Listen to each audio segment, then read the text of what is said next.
మత్తయి సువార్త 28వ అధ్యాయము 1వ వచనం. విశ్రాంతి దినము గడిచిపోయిన తర్వాత ఆదివారమున తెల్లవారుచుండగా మగ్దలేనే మరియయు వేరొక మరియయు సమాధిని చూడవచ్చిరి. విశ్రాంతి దినము గడిచిపోయిన తర్వాత ఓల్డ్ టెస్టిమెంట్లో శనివారం. ఇప్పుడు కూడా ఒక శాఖ ఉంది, సెవెంత్ డే అడ్వెంటిస్ట్ అనే చర్చ్ ఉంది. తెలుసా మీకు? సెవెంత్ డే అడ్వెంటిస్ట్ చర్చ్ అంటే వాళ్ళు శనివారం మనలాగా కూడుకుంటారు. ఇప్పటికి కూడా శనివారమే పాటిస్తారు వాళ్ళు.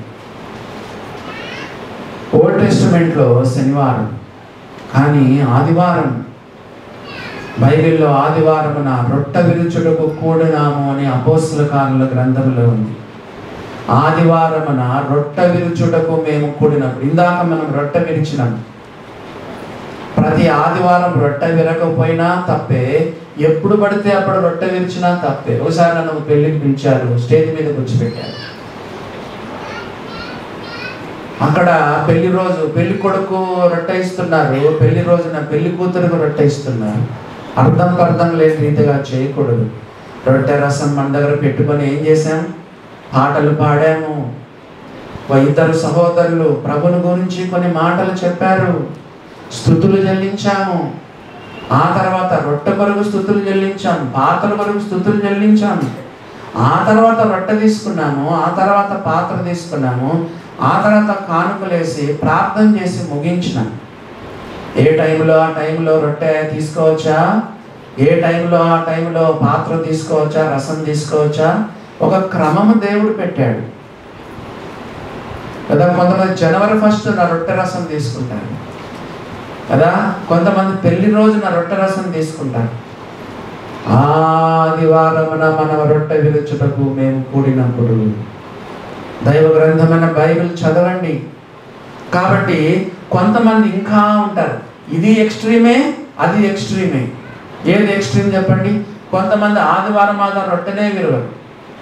3 నెలలకోసారి 6 నెలలకోసారి హెడ్ ఆఫీస్ నుంచి పెద్ద పాస్టర్ వస్తాడు. హైదరాబాద్ నుండో, చెన్నై నుండే, బాంబే నుంచే పెద్ద పాస్టర్ వస్తే అప్పుడు ఈ చిన్న పాస్టర్లో పెద్ద పాస్టర్ వచ్చినప్పుడు మాత్రమే రొట్టె రసం ఇస్తారు కదా. అదొక ఎక్స్ట్రీమ్, అది తప్పే కదా. కొంతమంది ఎప్పుడు పడితే అప్పుడు రొట్టె రసం తీసుకుంటారు, అది తప్పే. 2 ఎక్స్ట్రీమ్స్ తప్పు. ఓల్డ్ టెస్టిమెంట్లో విశ్రాంతి దినం శనివారం, ఇప్పుడు ఆదివారం. విశ్రాంతి దినము గడిచిపోయిన తర్వాత ఆదివారమున తెల్లవారుచుండగా, the time of his resurrection, Yesu ప్రభు పునరుత్థాన సమయం తెల్లవారుజామున. ఎప్పుడైతే తెల్లవారుతుందో చీకటి ఏమైపోతుంది చెప్పండి? మెల్లగా కనుమరుగైపోతుంది. పాత నిబంధన మాసిపోతుంది. దేవుని బిడ్డలారా గమనించండి, ఓల్డ్ కవెనెంట్ అనేది పోయింది, పాపం అనేది పోయింది, అంధకారం అనేది పోయింది, చీకటి అనేది పోయింది. యేసు ప్రభు పునరుత్థానుడు, the time of his resurrection. Yesu ప్రభు తిరిగి లేచిన సమయం. ఏ సమయము? తెల్లవారక మునిపే యేసు ప్రభు సమాధి నుండి ఆయన లేచినాడని దేవుని వాక్యంలో మనం చదువుతున్నాం. దేవుని బిడ్డలారా, సమాధుల దగ్గర ఏదంటే అది చేయకూడదు. కొంతమంది పూలు చల్లే వాళ్ళు, కొంతమంది క్యాండిల్స్ వెలిగించే వాళ్ళు, కొంతమంది ఊతిగడ్డలు అంటారు. మా రాయలసీమ ఊతిగడ్డలు ఇక్కడ ఏమంటారు? అగరబత్తి అంటించే వాళ్ళు కొంతమంది, చూసారా? పూల దండలు వేసేవాళ్ళు కొంతమంది. దేవుని బిడ్డలారా, నీకు గౌరవం అంటే సమాధి కట్టించు. సమాధి కట్టించకపోతే ఏం చేస్తారంటే సమాధి తవ్వి ఇంకోటి పెట్టేస్తారు. ఇంకా ఏం పట్టించుకోలేదనుకో, మళ్ళీ తవ్వి మళ్ళీ ఇంకో ముగ్గురిని పాదలు అది పెట్టినా ఏం కాదు. కానీ ఏదో మన వాళ్ళకు మన వాళ్ళ సమాధి అని గుర్తుగా మనం ఉండడానికి సమాధి కట్టుకోవచ్చు, తప్పులేదు. కానీ అక్కడికి వెళ్ళి క్యాండిల్స్ వెంటించడం కదా, అగరబత్తీలు వంటించడం కదా, ఆ తర్వాత పూలు చల్లడము, ఆ తర్వాత కొంతమంది వాళ్ళకి ఇష్టమైన వస్తువులు పిండాకు అంటారంట దాన్ని. చెప్పండి, కొంతమంది వాళ్ళ ఇష్టమైన మాంసము, చికెను, మటను, బిర్యానీ, కొంతమంది బ్రాండ్ సీసాలు కూడా పెట్టేస్తారు. ఎందుకంటే వాళ్ళ మధ్యలో వచ్చి తాగి వెళ్తారని. దేవుని బిడ్డలారా, అలాంటి పనులు మనం చేయకూడదు కదా. దేవుని యొక్క వాక్యంలో మనం చదువుతున్నాము, the time of his resurrection. అందుకే ఉదయకాలంలో లేస్తేనే మనం దేవుని ముఖం చూడాలి. పొద్దున్న లేస్తేనే సూర్యుడు ఉదయిస్తుండగానే నీవు లేచి నీ దేవునిను స్తుతించాలి, నీ దేవునిను ఆరాధించాలి. దేవుని బిడ్డలారా, ఒకప్పుడు అందరూ తెల్లవారుజామున లేచేవాళ్ళు. ఇప్పుడు రాత్రి 12 అయినా 1 గంట అయినా 2 అయినా నిద్రపోవు.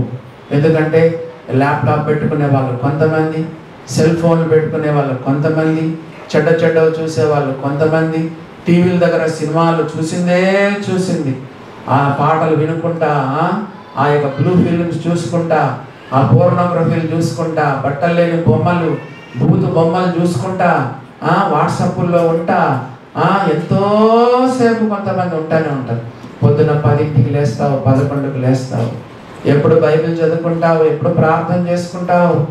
దేవుని బిడ్డలారా, టైం అయిందని పరుగుని వెళ్ళిపోతావు, ఆఫీస్కి కాలేజీకి వెళ్ళిపోతావు. దేవుని బిడ్డలారా, తెల్లవారుజామున మైండ్ ఎంతో కామ్గా ఉంటుంది. తెల్లవారుజామున బస్సుల శబ్దాలు, ఈ మోటార్ బైకుల శబ్దాలు ఉండవు, ఎంతో నెమ్మదిగా ఉంటుంది.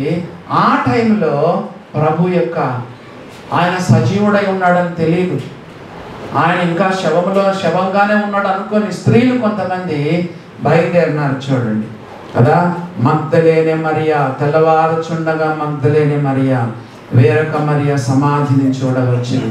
మీకు విషయం చెప్పాలి, ఈ యొక్క స్త్రీలు they are last of the cross, first at the tomb. చెప్పండి, సిలువ దగ్గరనేమో ఆఖరి వరకు ఉన్నారు. ప్రాణం పెడతానన్న పేతురు అడ్రస్సే లేదు. నీతో పాటు చెరలోనికి వస్తాను, మరణానికి వస్తాను ప్రభువా అని శపథం చేసిన పేతురు అడ్రస్ లేకుండా వెళ్ళిపోయినాడు. పరుగో. మిగతా శిష్యులు, మిగతా 10 మంది, ఇస్కరియోతు యూదాను మైనస్ చేయండి, ఒక శిష్యుడైతే నారబట్ట కట్టుకున్నాడంట, పట్టుకున్నారు, చేయి పట్టుకుంటే నారబట్ట ఇడిచిపెట్టి దిగంబరుడై పారిపోయినాడని ఇంకొకరి గురించి రాయబడింది. మిగతా శిష్యులందరూ వెళ్ళిపోయినారు. ఈ యొక్క స్త్రీలు ఎవరో తెలుసా? They were last of the cross, first at the tomb. అదా, సిలువలో చూస్తే ఆఖరి వరకు ఉన్నారు, సమాధి దగ్గర చూస్తే అందరికంటే ఫస్ట్ ఉన్నారు. ఈరోజు అందరికంటే ఫస్ట్ చర్చికి వచ్చింది ఎవరు చెప్పండి చూద్దాం. ఫస్ట్ అందరికంటే ఎవరమ్మా వచ్చింది ఫస్ట్ ఈరోజు? విల్సన్ చేయతున్నాడు.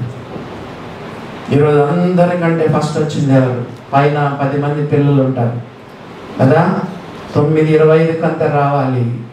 ఎల్లారెడ్డి గుడిలో వాళ్ళు ఎంతమంది, ఈ చర్చి ప్రెమిసెస్లో ఉండే వాళ్ళు ఎంతమందికి రెంట్ ఉన్నారు కదా. దేవుని బిడ్డలారా, 9:30 అంటే 9:25 అంతా నువ్వు ఇక్కడ ఉంటారు. సిలువ దగ్గర చూస్తే లాస్ట్ వరకు యేసు ప్రభు చనిపోయేంత వరకు ఉన్నారు సిలువ దగ్గర. సమాధి దగ్గర చూస్తే అందరికంటే ఫస్ట్ వెళ్ళారు, ఫస్ట్ ఉన్నారు, అందరికంటే ఫస్ట్ ఉన్నారు. చూసారా దేవుని బిడ్డలారా, ఎంత వీళ్ళని అప్రిషియేట్ చేయొచ్చు. దాంట్లో ప్రప్రదంగా ఉండేది ఏమంటే మగ్దలేని మరియ. యేసు ప్రభు అంటే ఎంతో పూజనీయమైన భావం ఆమెకి. ఎందుకంటే ఆమె జీవితంలో నిద్రలేని రాత్రులు, రాత్రి పగళ్ళు ఏడ్చేది. 7 దయ్యాలు. ఒక్క దయ్యం పడితేనే ఎంత బాధగా ఉంటుంది, ఎంత వేదనగా ఉంటుంది. ఆమెలో 7 దయ్యాలు. ఓ దేవుని బిడ్డలారా, గమనించండి, యేసు ప్రభు ఏ సందర్భంలో కలుసుకున్నాడో మనకు తెలియదు. ఆమెలో ఉన్న దయ్యాలన్నింటినీ వెడగొట్టాడు, ఆమెకు విశ్రాంతినిచ్చాడు, నెమ్మదిచ్చాడు. ఆమె ఇంకా యేసు ప్రభుని వెంబడించడం మొదలుపెట్టింది. యేసు ప్రభు అంటే ఎంత పూజనీయమైన భావం ఆమెకుందో తెలుసా? కొంతమంది స్త్రీలు వచ్చారు, అయ్యో సమాధి తెరవబడిందని వెనక్కి వెళ్ళిపోయినారు. కానీ మగ్దలేని మరి అక్కడే కూర్చొని ఏడ్చుకుంటా ఉంది. యేసు ప్రభు వచ్చి పలకరించాడు. మరియా అంటే ఆమె ఏమనుకుంది? తోటమాల అనుకుంది. అయ్యా నువ్వు నా ప్రభువుని ఎక్కడైనా దాచిపెట్టావేమో, ఎత్తుకుపోయినాయేమో. శవాలను ఎత్తుకుపోయే వాళ్ళు కూడా ఉంటారు. శవాల మీద ఇప్పుడు వ్యాపారాలు జరుగుతున్నాయంట. గుండెను కోసుకునే వాళ్ళు కొంతమంది కదా, మూత్రపిండాలు తీసుకునే వాళ్ళు కొంతమంది, లంగ్స్ని తీసుకునే వాళ్ళు కొంతమంది. ఎందుకు అమ్ముకుంటారు కదా, హాస్పిటల్స్కి, మెడికల్ కాలేజ్కి అమ్ముకుంటారు. శవాలు దొంగలించే వాళ్ళు ఉంటారు. తోటమాలు అనుకొని ఆయన ఎక్కడైనా తీసుకెళ్ళి ఉంటే చెప్పయ్యా నేను మోసుకెళ్తానని చెప్పింది. ఒక స్త్రీ ఒక శవాన్ని మోస్తాను అని చెప్పింది. అప్పుడు యేసు ప్రభు మరియా అని పిలిస్తే వెంటనే గుర్తుపట్టింది. బోధకుడా అని యేసు ప్రభును ఆరాధన చేసింది. ఈ యొక్క మగ్దలేని మరియకు యేసు ప్రభు అంటే అపారమైన ప్రేమ, ఎంతో పూజనీయమైన భావం. దేవుడు ఆమెను రక్షించినాడు, విడిపించినాడు, దయ్యాల నుండి విడిపించినాడు. అందుకే ఆమె ఎప్పుడు ఫస్ట్గా ఉన్నట్టు చూడగలం. 2వ వచనం చదవండి. వీళ్ళంతా సమాధిని చూడవచ్చారు. 2వ వచనం, ఇదిగో ప్రభుదూత పరలోకం నుండి దిగివచ్చి రాయిని పొర్లించి దాని మీద కూర్చుండెను. అప్పుడు మహాభూకంపము కలిగను. What are the great events of his resurrection? చెప్పండి, సంఘటనలు ఏంటి? పునరుత్థానం జరిగినప్పుడు జరిగిన కొన్ని సంఘటనలు ఏంటి? సంఘటనలు చెప్పండి ఏంటి? ఆ సంఘటనలు ఏంటంటే దూత దూత ప్రభు దూత. చూడండి, ప్రభుదూత స్వరూపం ఎట్లుంది? 3వ వచనం, ప్రభుదూత స్వరూపము మెరుపు వలె ఉంది, అతని వస్త్రము హిమమంతా తెల్లగా ఉండెను. ఒక సువార్తలో ఒకరని రాయబడింది, ఇంకొక సువార్తలో 2 దేవదూతలను రాయబడింది.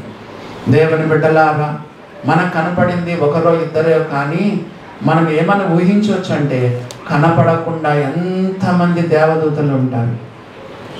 ఆయన సమాధి తెరవబడినప్పుడు దేవదూతలందరూ కోట్ల కోట్ల దేవదూతలు. ప్రకటన గ్రంథం 5వ అధ్యాయంలో బయటికి కనపడేది మాత్రం ఒకరు ఇద్దరు, కానీ లూకా ప్రకటన 5వ అధ్యాయంలో దూతల లెక్క కోట్ల కొలదిగా ఉండెను. ఆ కోట్ల కొలది దేవదూతలు ఓ యేసు ప్రభును బట్టి ఎంత క్లాప్స్ కొట్టింటారు కదా. మరణం ఓడిపోయింది, సమాధిలో నుండి యేసు ప్రభు లేచినాడు. మరణం ఓడిపోయింది, సమాధి ఓడిపోయింది. దేవదూతలందరూ కూడా కరతాల ధ్వనులు చేసి ఉంటారు. బిహైండ్ ద సీన్స్ ఉంది. బయట కనపడింది మాత్రము ఒకరిద్దరు దేవదూతలే. కాబట్టి what are the great events of his resurrection? Number 1 ప్రభు దూత అనే మాట మనం చదువుతున్నాం కదా. దూత స్వరూపము మెరుపు వలె ఉంది, వస్త్రం హిమమంతా తెల్లగా ఉంది. 2వది ఏంటంటే రాయి పొర్లింపబడింది. పునరుత్థానం సంఘటనలో 2వది ఏంటంటే నంబర్ 1 దేవదూత కనపడితే, 2వదిగా చెప్పండి రాయి, పెద్ద రాయి, టన్నుల టన్నుల రాయి. ఏ మనుష్యులు కూడా దానిని జరపలేరు. దేవుని బిడ్డలారా, ఈ యొక్క పెద్ద రాయిని దేవదూతలే వచ్చి పక్కకు దొర్లించినారు. చూడండి ఏమని రాయబడి, ఇదిగో ప్రభుదూత పరలోకం నుండి దిగి వచ్చి రాయి పొర్లించి దాని మీద కూర్చుండెను. ఒకవేళ మీకు అనుమానం కలగవచ్చు, యేసు ప్రభు బయటికి రావడానికి దేవదూత వచ్చి తలుపు తెరిచాడా, ఈ రాయిని తీసాడా? No no. రాయి తీయడం ముందా, యేసు ప్రభు లేయడం ముందా? చెప్పండి చూద్దాం. రాయిని తీసిన తర్వాత యేసు ప్రభు బయటకు వచ్చాడా, లేకపోతే రాయి తీక ముందే యేసు ప్రభు బయటకు వచ్చాడా? చెప్పండి. సమాధిలో నుండి బయటికి రావడానికి యేసు ప్రభుకు ఆ రాయి ఏమైనా పెద్ద అడ్డమా? కాదు కాదు. యేసు ప్రభు తిరిగి లేయడానికి కాదు ఆ దేవదూత పొర్లించింది.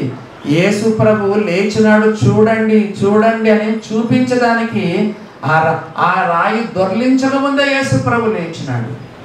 రాయి అనకు ఒక అడ్డమా? దేవుని బిడ్డలారా, ఆయన సజీవుడని మనము తెలుసుకోవడానికి, సమాధిలో వంగి చూడడానికి ఆ రాయి దొర్లింపబడింది తప్ప యేసు ప్రభు బయటికి రావడానికి కాదు. ఓ దేవుని బిడ్డలారా, వాళ్ళ సెకండ్ గ్రేట్ ఈవెంట్ ఏంటంటే ఆ రాయి పొర్లింపబడ్డము అని మనం చూస్తున్నాం. 3వది ఏంటో చూడండి. 2వ వచనం లాస్ట్ లైన్లో మహాభూకంపం.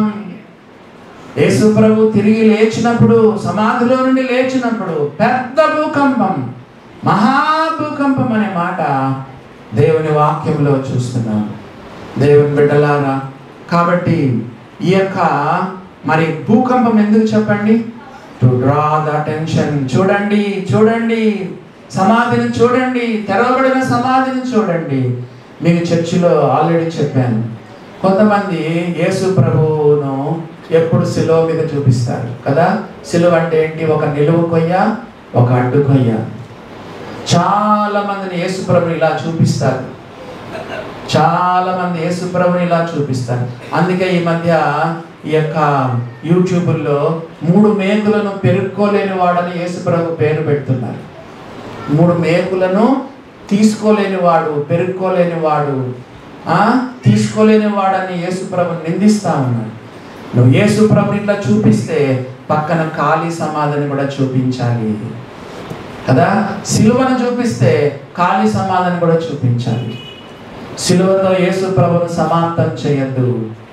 ఆయన మృత్యువును జయించి లేచిన దేవుడు ఎక్కడైనా, ఎవరైనా క్యాలెండర్లో కానీ, ఎక్కడైనా కానీ, VVSలో కానీ, ఎక్కడ ఏ పటంలోనైనా యేసు ప్రభుని సిలువలో చూపిస్తే పక్కలో ఏం చూపించాలి? ఖాళీ సమాధిని చూపించాలి. ఉదయకాలం ప్రభు బల్లలో జ్ఞాపకం చేసుకున్నాం, నేను మొదటి వాడను, కడపటి వాడను, జీవించు వాడను, మృతుడనైతిని కానీ ఇదిగో యుగ యుగంలో సజీవుడనై ఉన్నాను. చూసారా దేవుని బిడ్డలారా? ఎందుకు ఈ యొక్క భూకంపం అంటే టు డ్రా ద అటెన్షన్. చూడండి సైనికులారా, రాణులారా, స్త్రీలారా, శిష్యులారా, యెరూషలేము నివాసులారా, ప్రపంచ జనమా, ఖాళీ సమాధిని చూడండి, ఖాళీ సమాధిని చూడండి. భూకంపం, భూకంపం ఎందుకు? To draw the attention of the people. దేవుని బిడ్డలారా, ఖాళీ సమాధిని చూడండి, ఖాళీ సమాధిని చూడండి. కాబట్టి ఈ 3 కూడా ద గ్రేట్ ఏంటి ఈవెంట్స్, జరిగిన సంభవాలు, పునరుత్థానం సందర్భంగా జరిగిన 3 సంభవాలు అని మనం చదువుతున్నాం. ఆ తర్వాత మరొక విషయం ఏంటంటే, who are the witnesses of this resurrection? Yesu ప్రభు పునరుత్థానానికి సాక్ష్యాలు ఏమిటి చెప్తారు ఎవరైనా? యేసు ప్రభు పునరుత్థానుడైనాడు అన్నాడు అనేదానికి సాక్ష్యాలు ఏంటి? అక్కడే ఉంది చూడండి, మళ్ళా రిపీట్ చేస్తాను. ఏం సాక్ష్యాలు? పొర్లింపబడిన రాయే ఒక సాక్ష్యం కదా, దొర్లింపబడిన రాయి ఒక సాక్ష్యం, ఖాళీ సమాధి ఒక సాక్ష్యం. అక్కడ 20వ అధ్యాయం 7వ వచనం చూడండి. లూకా యోహాను సువార్త 20వ అధ్యాయం 7వ వచనంలో మరొక అక్కడ ఏమున్నాయంటే విట్నెస్ ఉంది, మరొక విట్నెస్ ఉంది చూడండి.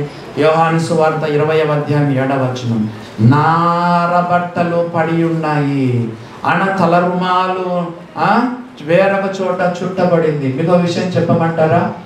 యేసు ప్రభువు చనిపోయినప్పుడు అరిమతయి యోసేపు నారబట్టలు చుట్టు పెట్టేశాడు. యేసు ప్రభు లేచినప్పుడు మహిమ దేహంతో లేచాడు కాబట్టి ఇట్లే ఉన్నాయి, ఇట్లా బట్టతో చుట్టారు కదా యేసు ప్రభు దేహాన్ని. ఆ చుట్టిన బట్టలు అట్లే ఉన్నాయి, తల రుమాలు కూడా అట్లనే ఉంది. ఆ బట్టల్లో నుండి యేసు ప్రభు మహిమ, బట్టలు అట్లే ఉన్నాయి. యేసు ప్రభు మహిమ దేహంతో లేచిపోయినాడు. దేవుని బిడ్డలారా, ఈ యొక్క పునరుత్థానానికి సాక్ష్యాలు ఏమేమి చదువుతున్నాం? దొర్లింపబడిన రాయి, రెండవదిగా ఖాళీ సమాధి, మూడవదిగా నారబట్టలు, మూడవదిగా యోహాను పేతురు లోపలికి వెళ్ళి తొంగి చూసుకొని వచ్చినారు. లోపల చూస్తే లేరు. స్త్రీలు కదా, మగ్దలేని మరియా, వేరొక మరియా, సలోమి, ఇంకా కొంతమంది వెళ్ళి అక్కడ వెళ్ళి చూసి వచ్చినారు. వీళ్ళందరూ కూడా సాక్షులు అని దేవుని యొక్క వాక్యంలో మనం చూస్తున్నాం. అపోస్తల కార్యాల గ్రంథము 3వ అధ్యాయము 15వ వచనం చూడండి. అపోస్తల కార్యాల గ్రంథము 3వ అధ్యాయం 15వ వచనం, మీరు జీవాధిపతిని చంపితిరి కానీ దేవుడు ఆయన మృతుల్లో నుండి లేపెను, అందుకు మేము సాక్షులము. 3 సంగతులు మీకు చెప్పాను, చెప్పగలరు ఎవరైనా? The time of his resurrection, Number 2, the great events of his resurrection. Number 3, the great witnesses of his resurrection. కదా. నాలుగవదిగా చూడండి, the message of his resurrection. పునరుత్థాన సందేశం ఏంటి చెప్పగలరు ఎవరైనా? పునరుత్థాన సందేశం ఏంటి? 5వ వచనం చూడండి. 5వ వచనం, దూత స్త్రీలను చూచి మీరు భయపడకుడి. బైబిల్లో 366 సార్లు ఉందంట ఫియర్ నాట్, ఫియర్ నాట్, భయపడకుడి, భయపడకుడి. పునరుత్థాన సందేశం ఏంటంటే భయపడకుడి, భయపడకుడి. మరి ఈరోజు ఎన్ని భయాలతో మీరు వచ్చినారో నాకు తెలియదు. దేవదూత చెప్తున్నాడు భయపడకుడి, పునరుత్థాన సందేశం. నెక్స్ట్ చూడండి, సిలువ వేయబడిన యేసును మీరు వెతుకుచున్నారని నాకు తెలియను. ఆయన ఇక్కడ లేడు. యేసుప్రభు ఎప్పుడో లేచినాడు. పాట పాడాం, లేచి ఉన్నాడు రా సమాధి లేచి ఉన్నాడని పాట మనం పాడాము. సిలువ వేయబడిన యేసును మీరు వెతుకుచున్నారు, ఆయన ఇక్కడ లేడు. తాను చెప్పినట్టే ఆయన లేచి ఉన్నాడు. రండి, ప్రభు పండుకొనిన స్థలమును చూడండి, త్వరగా వెళ్ళండి, ఆయన మృతుల్లో నుండి లేచి ఉన్నాడని ఆయన శిష్యులకు తెలియచేయండి. కమ్ అండ్ సీ, రండి అంటే కమ్, లోపలికి చూడండి అంటే సీ కదా. మరి త్వరగా వెళ్ళండి, గో, శిష్యులకు తెలియచేయండి, టెల్ కదండి. ఏంటి పునరుత్థాన సందేశం చెప్పండి? Come and see, go and tell. Come and see, go and tell. మొట్టమొదట నువ్వు రా, యేసుప్రభు దగ్గరికి రా. ఆయన సజీవుడని నీ యొక్క ఆత్మీయ నేత్రాలతో ఆయన చూడు. ఆ తర్వాత గో అండ్ టెల్, బయటకు వెళ్ళి యేసుప్రభు సజీవుడని చెప్పు కదా. గాస్పల్ అంటే ఏంటో తెలుసా? మనం వెళ్ళి చెప్పడం. గాస్పల్ అంటే ఇక్కడ ఉండి చేసేది కాదు. Gospel is not something we go to church and hear, but it is something we go out and tell. కదండి. గాస్పల్ అంటే ఏంటి? చర్చికి వచ్చి వినేది కాదు. Gospel is something that we have to go out and preach. We have to go out and tell. దేవుని బిడ్డలారా, come and see, go and tell. ఇదే పునరుత్థాన సందేశం. దేవుని బిడ్డలారా, నువ్వు యేసు ప్రభు దగ్గరకు వచ్చి యేసు ప్రభు సజీవుడని నువ్వు తెలుసుకున్నావా? ఆ తర్వాత నువ్వు ఆయన గురించి తెలుసుకున్న తర్వాత బయటికి వెళ్ళి ఆయన గురించి చెప్తున్నావా? ఇదే ఆఖరి వచనాల్లో యేసుప్రభు చెప్పాడు, సర్వలోకానికి వెళ్ళండి. నీకు అవకాశం వచ్చిన ప్రతి స్థలములో క్రీస్తుని గురించి చెప్పు. సర్వలోకానికి వెళ్ళు, హద్దులు లేవు, నో బ్యారియర్స్. ఈ ప్రపంచంలో ఎక్కడికైనా వెళ్ళు, క్రీస్తుని గురించి చెప్పు, క్రీస్తుని గురించి చెప్పు. సర్వలోకానికి వెళ్ళి సర్వ సృష్టికి సువార్తను ప్రకటించు. Come and see, go and tell. దేవుని బిడ్డలారా గమనించండి, the message of the resurrection. What are the results of his resurrection? Yesu ప్రభు చనిపోయి తిరగడం, లేచడం ద్వారా మనకు కలిగిన ఫలితాలేంటి? ఆయన చచ్చిపోయి తిరిగి లేస్తే మనకేం మేలు కలిగింది? చూడండి, ఒక 7 వచనాలు చూపిస్తాను. రోమీయులకు రాసిన పత్రిక 1వ అధ్యాయము 7వ వచనం నుంచి చదువుతున్నాను. Romans chapter 1 verse 7, last line లేదా మధ్య వచనం చదువుకుందాం. 7వ అధ్యాయంలో 8వ లైన్ అది. యేసు క్రీస్తును చూడండి, ఫుల్ స్టాప్ తర్వాత వాగ్దానం చేసిన తర్వాత ఏమందో చూడండి. రోమా 1:7 వచనం మధ్య భాగం. యేసు క్రీస్తు శరీరమును బట్టి దావీదు సంతానముగాను మృతుల్లో నుండి పునరుత్థానుడైనందున పరిశుద్ధమైన ఆత్మను బట్టి దేవుని కుమారుడు. పునరుత్థానం ద్వారా యేసు ప్రభు ఏమని నిరూపించబడ్డాడు? He is God the son, is the God. Yesu ప్రభు పునరుత్థానుడు ద్వారా దేవుని కుమారుడని ప్రభావముతో నిరూపింపబడ్డాడు, ప్రభావముతో నిరూపింపబడ్డాడు. యేసు ప్రభు పునరుత్థానం ద్వారా ఏమని నిరూపణ కలిగిందంటే యేసు ప్రభు దేవుడు. చూసారా, మరణం ఆయన దగ్గర తల వంచింది. ఒక చిన్న ఉదాహరణ నేను చెప్తాను. ఓసారి యేసు ప్రభు నాయిను అనే ఊరికి వెళ్తున్నాడు. ఊరికి వెళ్తుంటే ఎదురుగా శవం వచ్చింది. ఒక విధవరాలు కుమారుడు చనిపోయినాడు, భర్త చనిపోయాడు, కొడుకు ఎదురుగా శవం వచ్చింది. యేసు ప్రభు పాడెను ముట్టుకున్నాడు. వెంటనే ఆగిపోయినారు. పాడెను మోస్తున్న మోపుకున్నారు. యేసు ప్రభు చిన్నవారిని పట్టుకొని లేవనెత్తి ఆ విధవరాలకు అప్పగించాడు. యేసు ప్రభు ఎదుట మరణం నిలవలేదు. చెప్పండి, యేసు ప్రభు ఎదుట మరణం నిలవజాలదు. దేవుని బిడ్డలారా, మరణం ఓడిపోయింది. యేసు ప్రభు తిరిగి లేచుట ద్వారా దేవుని కుమారుడని ప్రభావముతో నిరూపింపబడింది. 2వ వచనం చూడండి, 2వదిగా సెకండ్ వర్స్, సెకండ్ రెఫరెన్స్ చూడండి. రోమా 4:25 చదువుతున్నాను. యేసు ప్రభు తిరిగి లేచుట ద్వారా 2వ ఫలితం చూడండి. Romans chapter 4:25. ఆయన మన అపరాధముల నిమిత్తము అప్పగింపబడి మనము నీతిమంతులుగా తీర్చబడుటకై లేపబడెను. నిన్ను నన్ను నీతిమంతులుగా తీర్చడానికి యేసు ప్రభు లేచాడు. యేసు ప్రభు పునరుత్థానం వలన కలిగిన 2వ ఫలితం సెకండ్ రిజల్ట్. మొట్టమొదటి ఏంటి? దేవుని కుమారుడని ప్రభావంతో నిరూపింపబడ్డాడు.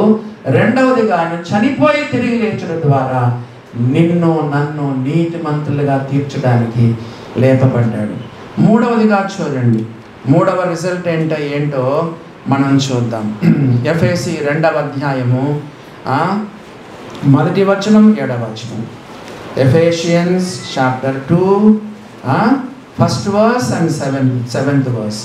ఎఫెసీ 2వ అధ్యాయము.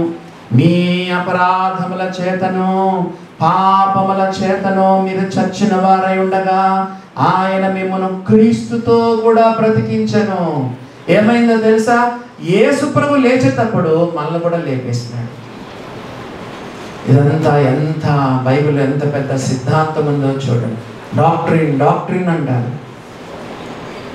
యేసు ప్రభు చనిపోయేటప్పుడు మనము చనిపోయాము. యేసు ప్రభు పాతి పెట్టబడ్డప్పుడు మనం కూడా పాతి పెట్టబడ్డాము. యేసు ప్రభు తిరిగి లేచినప్పుడు మనం కూడా లేచాము. 2వ అధ్యాయం 7వ వచనం. ఎఫెసీ క్రీస్తు యేసునందు మనలను ఆయనతో కూడా లేపి పరలోకమందు ఆయనతో కూడా కూర్చుండబెట్టెను. మా బంధువులలో ఒక బంధువులు ఉండేవారు. భార్య భర్తలు గొడవ పడ్డారు. పొద్దస్తమానం ఆమె కాల్చుకుంటాననేది. భర్త 2 సార్లు తప్పించాడు. క్షమాపణ కాలు పట్టుకొని నన్ను క్షమించలేమా. ఇక బాగా బ్లాక్మెయిల్ చేస్తే ఏం చేస్తాడు చెప్పండి? 2 సార్లు కిరుసను పోసుకుంది, 2 సార్లు తప్పించాడు భర్త. పొద్దస్తమానం కిరుసను పోసుకుంటుంది, నేను చచ్చిపోతాను చూడంటది. ఓ రోజు ఏం చేసింది? ఇట్లాగా అంటుంది, అగ్గు పెట్టుకొని కదా. భర్త కూడా కాల్చుకోపో అన్నాడు. ఆమె బెదిరించడానికి ఊరికే ఇట్లా అంటుంది. ఆ రాముడికి నిజంగాంటే అంటుకుపోయింది, గర్భిణి కదా. ఆమె చనిపోయింది, లోపల ఉన్నటువంటి శిశువు కూడా చనిపోయాడు. చూసారా దేవుని బిడ్డలారా, మనమందరం యేసు ప్రభులో ఉన్నాం కాబట్టి మనలందరం యేసు ప్రభులో ఉన్నాం. ఆయన చనిపోయినప్పుడు మనము చనిపోయాము. ఆయన పాతి పెట్టబడినప్పుడు మనము పాతి పెట్టబడ్డాం. మన పాత జీవితం చచ్చిపోయింది, మన పాత బతుకు పాతి పెట్టబడింది. ఆయన లేచినప్పుడు మనం కూడా ఆయనతో లేచినామని ఎఫెసీ 2వ అధ్యాయం 1వ వచనం 7వ వచనం చెప్తుంది. 3 ఫలితాలు చూచాం. 4వ ఫలితం చూడండి. 4వ ఫలితం చూడతాము. ఏమని రాయబడిందో చూడండి. 1 కొరింథీ 15వ అధ్యాయము 55వ వచనం. 4వ ఫలితం 1 కొరింథీ 15వ అధ్యాయము 55వ వచనం. ప్రభు బల్లలో కూడా మనం విన్నాము. ఓ మరణమా నీ ముల్లెక్కడా, ఓ మరణమా నీ విజయం ఎక్కడా. చూసారా దేవుని బిడ్డలారా, ఆయన తిరిగి లేచుట ద్వారా ఈనాడు క్రైస్తవుడు మరణాన్ని సవాలు చేస్తాడు. ఈనాడు క్రైస్తవుడు మనం పాట పాడాం, మరణ భయము లేదు మనకు కదా. మరణ భయం లేదు, మనం పాట పాడాం. యేసు ప్రభువుని నమ్ముకున్న వారికి మరణ భయం లేదు. దేవుని బిడ్డలారా చూడండి. ఓ మరణమా నీ ముల్లెక్కడా, ఓ మరణమా నీ విజయం ఎక్కడా. మీకు చాలాసార్లు చెప్పాను, అయినా మళ్ళా చెప్తాను. ఒకసారి ఒక చిన్న పాప వాళ్ళ డాడీతో పాటు వెళ్తుందంట. వెళ్తుంటే ఒక హనీబీ తేనెటీగ చిన్న పాప చుట్టూ గిరగిరా గిరగిరా, తేనెటీగ ఎలా శబ్దం చేస్తుంది తెలుసా మీకు? చిన్న పాప చుట్టూ గిరగిరా గిరగిరా గిరగిరా తిరుగుతుంది శబ్దం చేస్తూ. చిన్న పాప ఏమో భయపడు డాడీ డాడీ డాడీ అని కేకలేస్తుంది. వాళ్ళ డాడీ చెప్పాడు, పాప మై డియర్ డాటర్, ఇది ఆల్రెడీ నన్ను కుట్టింది. తేనెటీగ కుడితే ఏమవుతుంది చెప్పండి? దాని ముళ్ళు విరిగిపోతుంది. ముళ్ళు విరిగిపోయిన తేనెటీగ చిన్న పాప చుట్టూ తిరిగినా ఏమీ భయమో లేదు. ఎందుకు? దాని ముళ్ళు విరిగిపోయింది. ఈనాడు యేసుక్రీస్తు మరణపు ముళ్ళును విరిచేశారు కాబట్టి మరణం నిన్ను నన్ను ఏమీ చేయదు. చూసారా దేవుని బిడ్డలారా, నీవు ఇంకా మరణానికి నువ్వు భయపడుతుంటే నువ్వు యేసు ప్రభుని సరిగా నమ్ముకోలేదు. మీలో చాలామంది యేసు ప్రభుని నమ్ముకున్నారు కానీ సరిగా నమ్ముకోలేదు. అందుకే అలాంటి వాళ్ళకి నేను నకిలీ రక్షణ పొందినారు అని చెప్తా ఉంటాను. గట్టిగా నమ్ముకో. నేను 2 సార్లు నమ్ముకున్నాను. నా ఫస్ట్ టైం నమ్ముకుని సరిగా నమ్ముకోలేదు. రెండోసారి చాలా గట్టిగా నేను యేసు ప్రభుని నమ్ముకున్నాను. నీ విశ్వాసం పునాది పైన ఉండాలి. గట్టిగా నువ్వు నమ్ముకోవాలి, గట్టిగా నమ్ముకోవాలి. దేవుని బిడ్డలారా గమనించండి. కాబట్టి నువ్వు మరణానికి భయపడుతున్నావంటే నువ్వు సరిగా నమ్ముకోలేదు. ఓ మరణమా నీ ముల్లెక్కడా? ఓ మరణమా నీ విజయం ఎక్కడా? ఓ డెత్ వేర్ ఈస్ దై విక్టరీ, వేర్ ఈస్ దై స్టింగ్? సవాలు చేయగలుగుతున్నావా మరణాన్ని?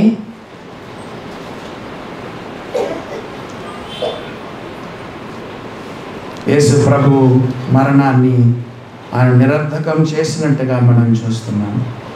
అందుకే దావీదు 23వ కీర్తనలో ఏమంటాడు చెప్పండి? Though I walk through the valley of shadow of death, నేను మరణాంధకారపు లోయలో సంచరించినను. చెప్పండి, ఏ అపాయమునకు భయపడను. నేనైతే నమ్ముతాను ఒక విశ్వాసి చనిపోయేటప్పుడు 23వ కీర్తన 4వ వచనం ప్రకారంగా యేసు ప్రభువే వస్తాడు, విశ్వాసిని చేయబట్టుకుంటాడు, మరణ నదిని దాటించి తీసుకెళ్తాడు. యేసు ప్రభు దొంగతో ఏం చెప్పాడు? మన శుక్రవారం మీటింగ్ పెట్టుకుంటే చాలా మంది రాలేదు. శుక్రవారం ఏం చెప్పాను? నిన్న లేకమన్నా దొంగతో యేసు ప్రభు ఏం చెప్పాడు? నేడు నీవు నాతో కూడా పరదేశంలో ఉంటావు.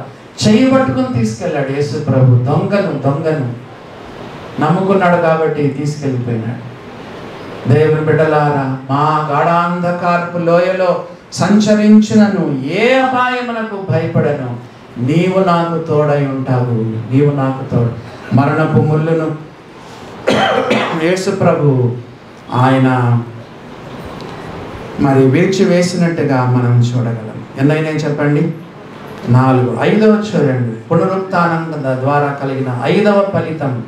పేతురు రాసిన మొదటి పత్రిక 1వ అధ్యాయము 4వ వచనం చదువుతున్నాను. 1 Peter chapter 1 verse 4. మొదటి పేతురు 1వ అధ్యాయము 4వ వచనం. మృతులలో నుండి యేసు క్రీస్తు తిరిగి లేచుట వలన జీవముతో కూడిన నిరీక్షణ మనకు కలిగింది. Blessed hope, living hope. వేరే మతస్థులను అడగండి, చనిపోయిన తర్వాత ఏందయ్యా అని అడిగితే చనిపోయిన తర్వాత తక్కిడో బిక్కిడో అంటారు. ఏమంటారు చెప్పండి? ఏమ్మా చనిపోయిన తర్వాత ఏంటి సంగతులు అంటే తక్కిడో బిక్కిడో అంటారు. అంటే ఏమో అయ్యా, ఏమవుతుందో ఏమో. గాల్లో కలిసిపోతుందంట, ఈ మట్టిలో కలిసిపోతుందంట. వాళ్ళకి అంతే. చాలామంది చనిపోయిన తర్వాత ఏంటి మీ పరిస్థితి ఏంటి అంటే వాళ్ళు ఏమంటారు? గాల్లో కలిసిపోతుంది, మట్టిలో కలిసి. ఇది గాలంట, ఇదేమో ఈ గాల్లో కలిసిపోతుందంట. ఇది మట్టి శరీరం కాబట్టి మట్టిలో కలిసి. ఇది వాళ్ళ నిరీక్షణ. అందుకే ఎన్నెన్నో పాపాలు చేస్తారు, వాళ్ళకు మనస్సాక్షి ఉండదు. దేవుని బిడ్డలారా, యేసు ప్రభు తిరిగి లేచుట వలన జీవముతో కూడిన నిరీక్షణ. మనమందరము మళ్ళా లేస్తాం, యేసు ప్రభు దగ్గరికి వెళ్తాం, పరలోకానికి వెళ్తాం. సదాకాలం మనం ప్రభుతో కూడా ఉంటాం. ఏంటి ఆ యొక్క జీవంతో కూడిన నిరీక్షణ ఎట్లా వచ్చింది? మృతుల్లో నుండి యేసు క్రీస్తు లేచుట వలన జీవముతో కూడిన నిరీక్షణ. ఏంటి ఆ జీవంతో కూడిన నిరీక్షణ? అక్షయమైన, నిర్మలమైన, వాడబారని స్వాస్థ్యం, బహుమానాలు, గిఫ్ట్స్ కదా, రివార్డ్స్. ఎంత రివార్డ్స్! గిన్నెడు చన్నీళ్ళు ఇచ్చిన శిష్యుడని చెప్పి, నువ్వు గిన్నెడు చన్నీళ్ళు ఇచ్చినా కూడా శిష్యుడని చెప్పి దేవుని బిడ్డలకు కానీ, అనాథలకు కానీ, విధవరాండ్రకు కానీ, బీదలకు కానీ, పరిశుద్ధులకు కానీ చెప్పండి, నా కాటేజ్ మీట్లో మాకు మంచి భోజనం పెట్టినారు కదా.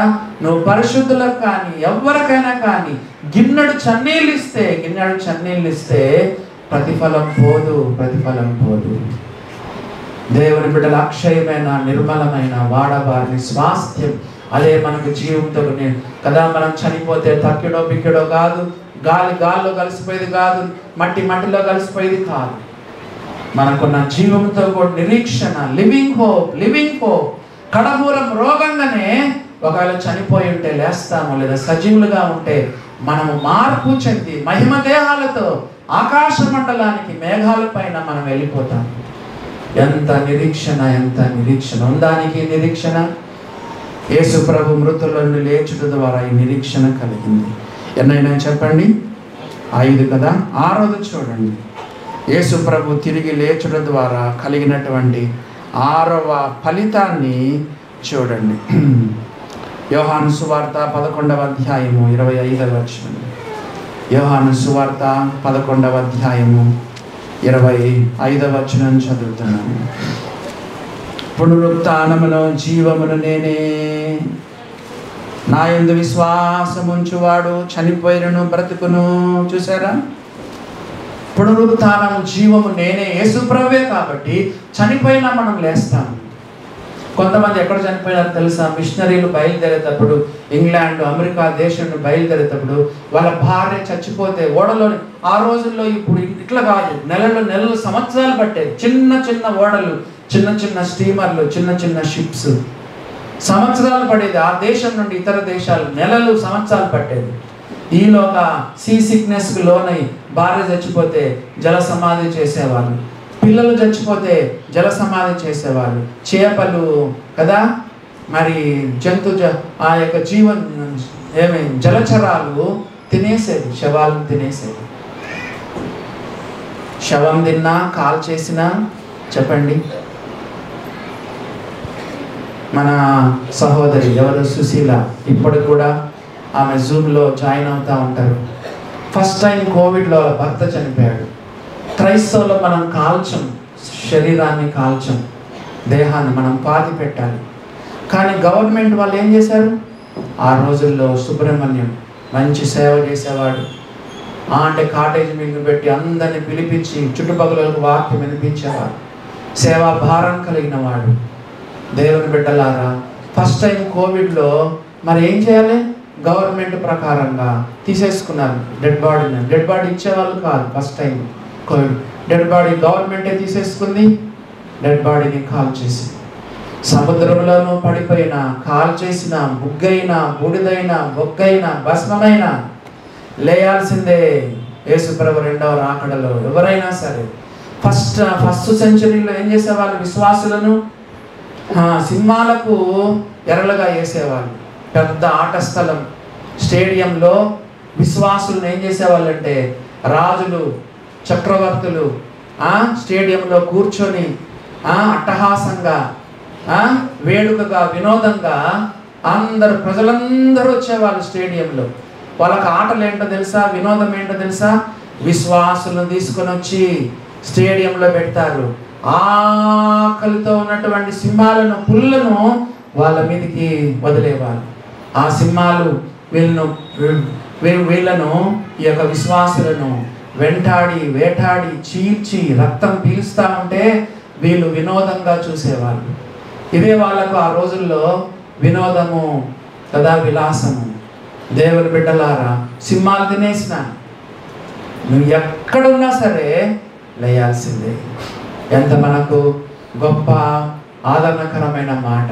పునరుత్థానమును జీవమును నేనే, నా యందు విశ్వాసం ఉంచు వారు చనిపోయినను తిరిగి లేస్తాడు. ఎంత విశ్వాసం! దేవుడు మనకి ఎంత ఆదరణ.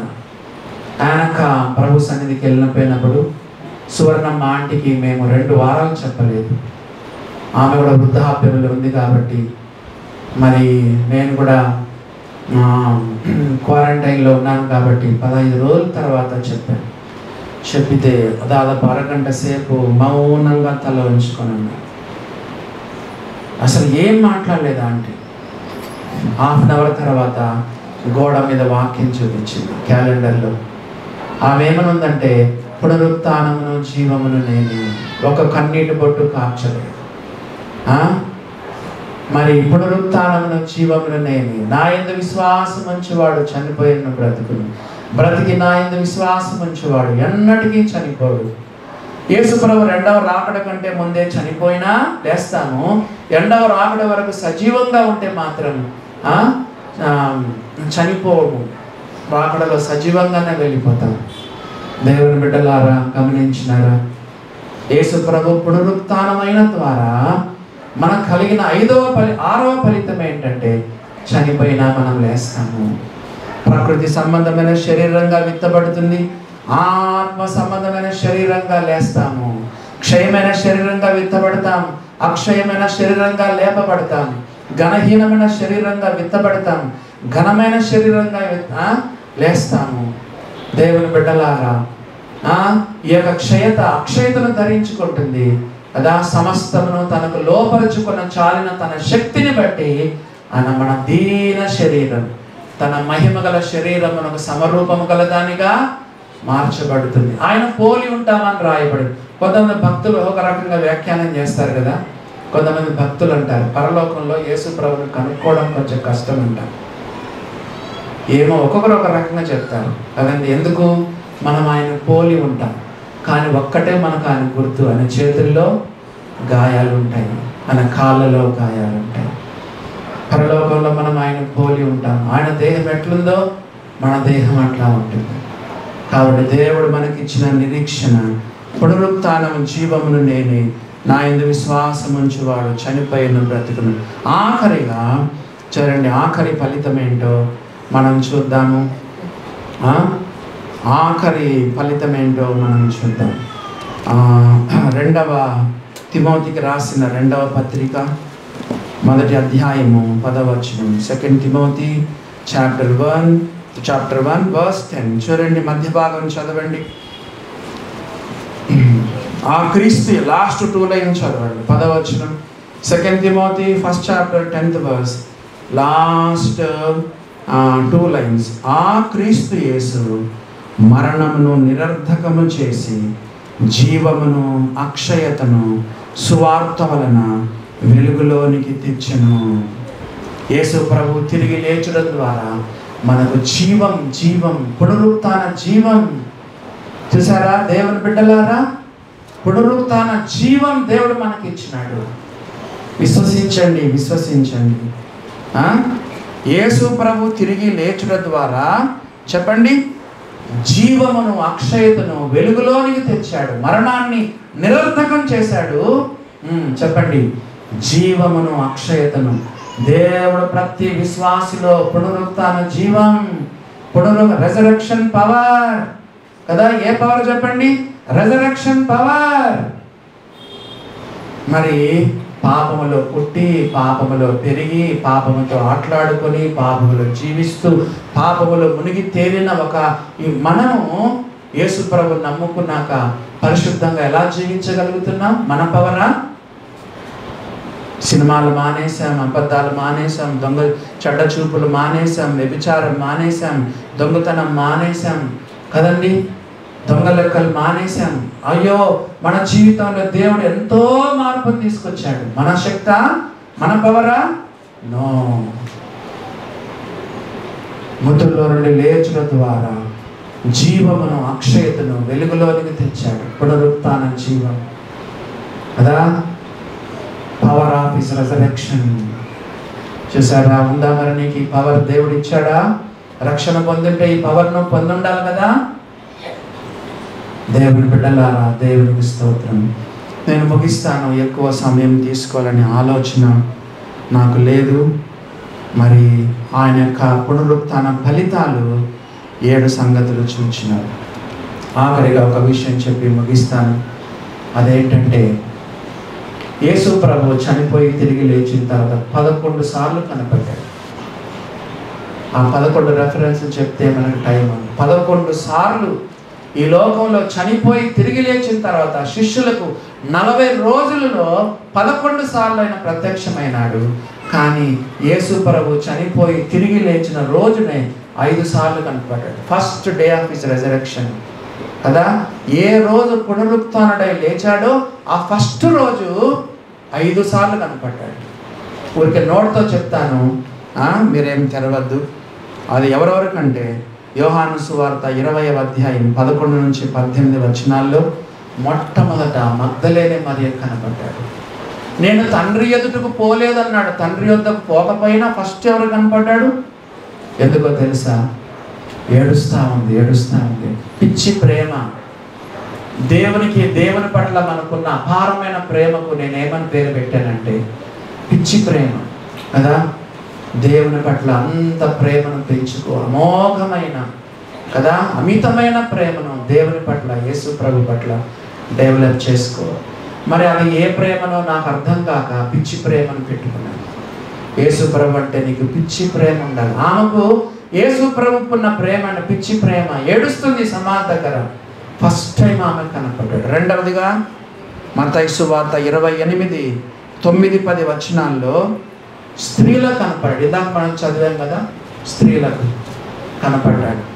మూడవదిగా లూకాసు వార్త 24:34లో పేతురుకు కనపడ్డాడు. మూడవదిగా పేతురుకు కనపడ్డాడు. నాలుగవదిగా లూకాసు వార్త 24:13లో ఎమ్మాయి మార్గంలో వెళ్తున్న 2 శిష్యులకు కనపడ్డాడు. ఐదవదిగా యోహాను సువార్త 20వ అధ్యాయం 15 నుంచి 25 వరకు శిష్యులు 10 మంది శిష్యులు. ఒక శిష్యుడు యాబ్సెంట్ అన్నాడు. ఎవరో చెప్పండి చూద్దాం. ఒకడేమో ఉరి పెట్టుకున్నాడు, ఇంకొకరు యాబ్సెంట్ తోమ. 10 మంది శిష్యులు భయం భయం భయం భయం తలుపులేసుకున్నారు, లోపల ఉండిపోయినారు. యేసు ప్రభు తలుపులేసినా కూడా లోపలికి వచ్చాడు. ఎందుకు? మహిమ దేహంలో ఇక్కడ ఉంటారు, ఇంకో చోట ఉంటారు, అమెరికాలో ఉంటారు, ఆస్ట్రేలియా ఉంటారు, ఇండియాలో ఉంటారు. తలుపులేసినా లోపలికి రావచ్చు, కిటికీలేసినా మహిమ దేహం. ఒకరోజు అలాంటి దేహం మనం ధరించుకోబోతున్నాం. దేవుని బిడ్డలాగా ఆఖరిగా 10 మంది శిష్యులు కూడా కనపడ్డారు. రక్షణకు మూలమేంటో తెలుసా? పునరుత్థానం. యేసు ప్రభువుని నీ నోటితో ఒప్పుకొని దేవుడు ఆయన మృతుల్లో నుండి లేపని నీ హృదయమందు విశ్వసించినడలా నీవు రక్షింపబడదు. ఇంటికెళ్ళు, మరి మోకరించు, పడక దగ్గర మోకరించు, కన్నీటితో నీ పాపాలు ఒప్పుకో. యేసు ప్రభువా, నేను పాపిని, నన్ను రక్షించు. నా కొరకు చనిపోయి నువ్వు తిరిగి లేచిన నా హృదయాన్ని తెరుస్తున్నాను. నా హృదయంలోకి రా ప్రభువా, నీ బిడ్డగా నన్ను చేసుకో. ఇదే నా రక్షణ దినం. గట్టిగా నమ్ముకో, బలంగా నమ్ముకో. బైబిల్లో ఈ డేట్ రాసి పెట్టుకో కదా. ఇంకా నమ్ముకొని కూడా ఎవరైనా దిగజారిపోయి ఉంటే వాళ్ళు కూడా మళ్ళీ ప్రార్థన చేసుకోవాలి. పాపినని అనొద్దు. ప్రభువా, నీ బిడ్డనే, రక్షణ పొందాను, పరిశుద్ధునే, కానీ నేను కొన్ని తప్పిదాలు చేశాను, క్షమించయ్యా అన్న విశ్వాసులు కూడా మన లోపాలు దిద్దుకొని ఆత్మీయ జీవితంలో ముందుకు కొనసాగడానికి దేవుడు తన కృప మన ఎడల విస్తరింప చేయునుగా.